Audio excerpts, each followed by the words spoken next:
One of the most important things to keep in mind when hosting a whiskey tasting or appreciation is there a right amount of water that should be added to the whiskey while tasting the whiskey? Can I share an interesting trivia? Hi everyone, welcome back to our channel where we dive deep into the world of whiskeys and spirits from across the world. And in today's video, we will be talking all about how to taste and appreciate a whiskey. But before we get started, please like and subscribe to our channel. So Vinayak, there was recently a reel that I came across. Okay. And then there's this very elderly gentleman who's talking about how you should taste a whiskey. And of course, he doesn't get into the details of how to do it, but what he says is you should give a good whiskey at least 25 to 30 minutes. Sit with your friends, nose it, taste it, discuss it, and then go back again. Whiskey tasting is like a proper task in itself and one should not rush it.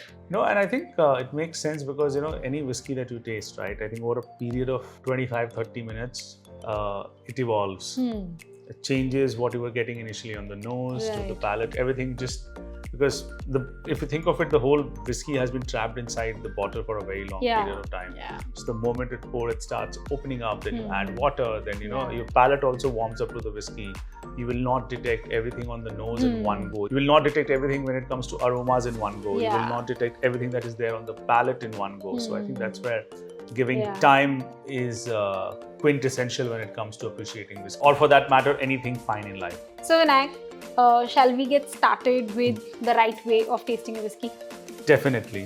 One of the most important things to keep in mind when hosting a whiskey tasting or appreciation is to have a tulip-shaped glass like the Glencairn glass that we have in front of us right now. Because a tulip-shaped glass traps the aromas and then releases directly to your nose when you're going to nose the whiskey. So a glassware is very, very important. And if you compare the shape of this glass with that of a tumbler, all the aromas just dissipate. So for today, what I have done is I have poured a different whiskey for myself and Vinayak has poured a different whiskey.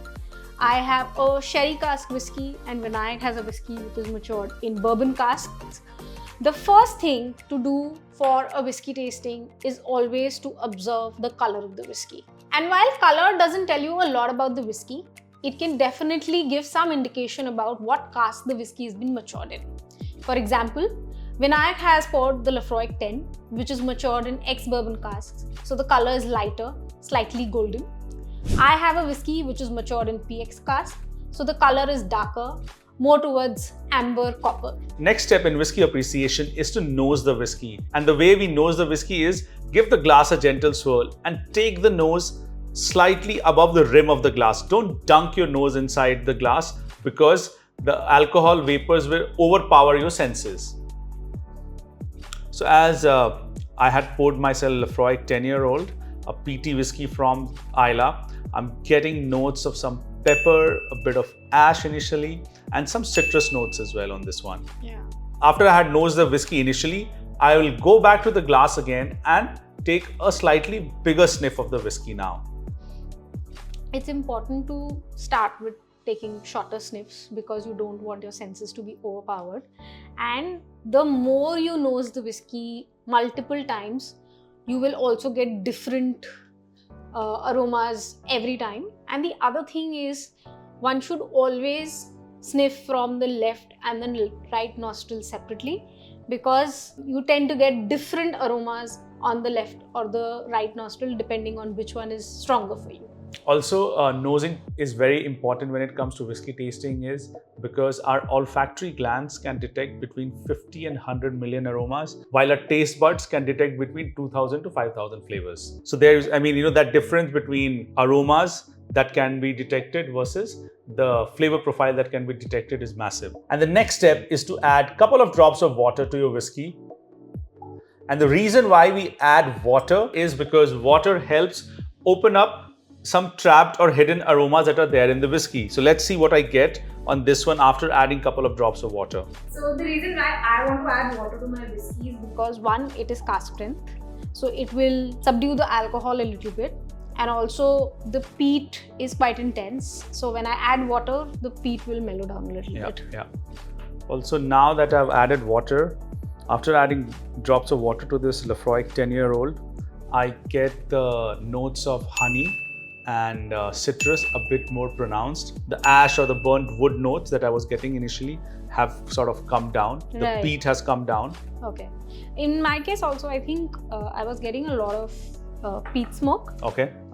Which is calmed down a little bit. So now I'm getting some of those stewed fruits, raisins, dates, those kind of notes, a little bit more pronounced. Yeah, because again it's finished in sherry cask. So the date and the raisin will be a pronounced character in the whiskey. Yeah. Now that we've nosed the whiskey for such a long time, initially without adding drops of water and then after a few drops of water, next is the step that we all look forward to, which is sipping the whiskey. And the first sip of the whiskey should be small enough to just coat your palate and prepare your senses for the alcohol that is going to come its way.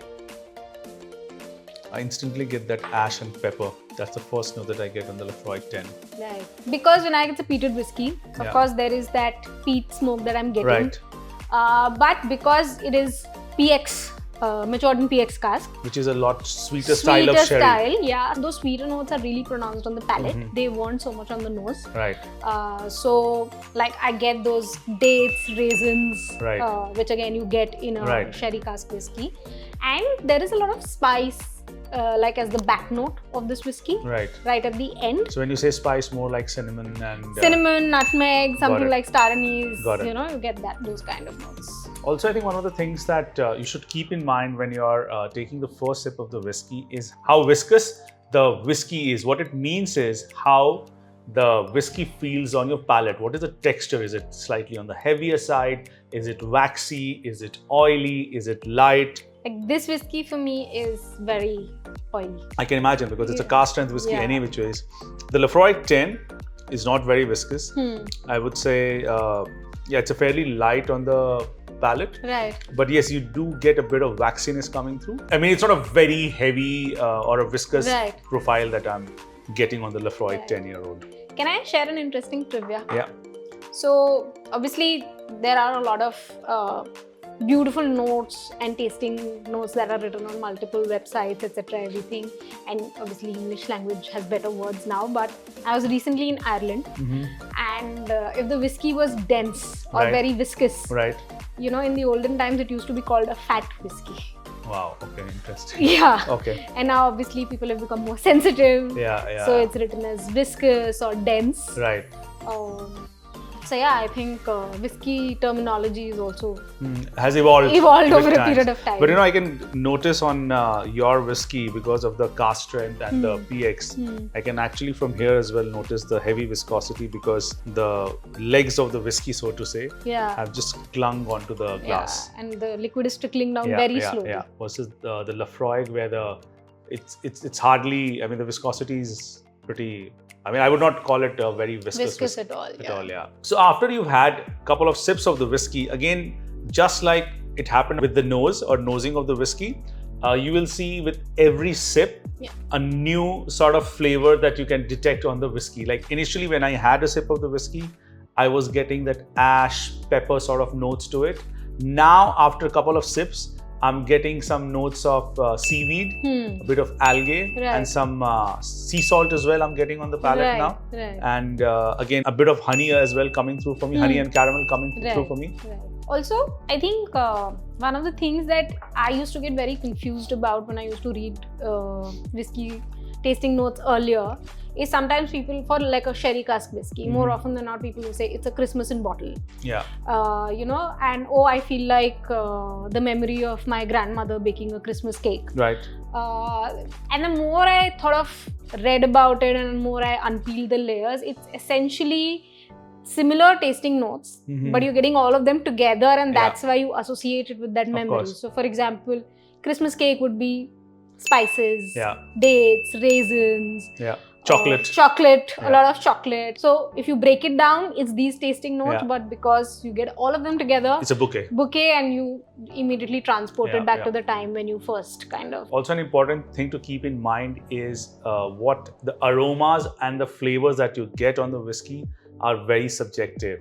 What I will get, Swati may not get, and what Swati will get, I will not get. Think of it as a sensory experience. If the same perfume is sprayed on about 20 odd people, you will never get the same aromas. So same thing happens with the whiskey. All of us don't get the same aromas and the flavor notes. That's the reason why not all of us like the same whiskey. And I think the last step to whiskey tasting is what we say is the finish.